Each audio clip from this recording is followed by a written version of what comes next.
ঠোঁটের নিচে যে দাড়ি থাকে এটা কাটা যাবে কি না।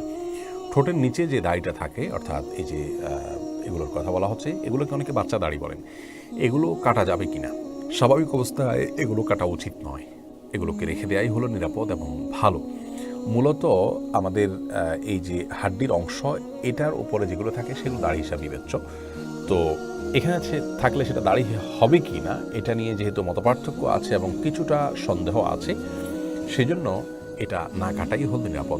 অনেক ওলামা একরাম এটা কাটাকে মাকরু বলেছেন, অনেকে হারাম বলেছেন। তবে বিশুদ্ধ মত অনুযায়ী এটি কাটা হলো মাকরু। যদি কারোর খুব কষ্টের কারণ হয়, বিরক্তির কারণ হয়, ঝামেলা হয়, অসুবিধা হয়, তিনি অবশ্যই কাটতে পারবেন। তা নাহলে স্বাভাবিক অবস্থায় এটি কাটা উচিত নয়।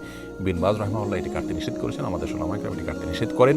তবে ইবনে উসাইমিন রাহমাহুল্লাহ এবং আরও অনেক ওলামা একরাম এগুলোকে কাটার অনুমতি দিয়েছেন। খোলাসা কথা হলো স্বাভাবিক অবস্থায় না কেটে রাখা উচিত এবং উত্তম। যদি কোনো কারণে কেউ কাটেন তাহলে সেটা সরাসরি হারাম হবে না, মাকরু হবে।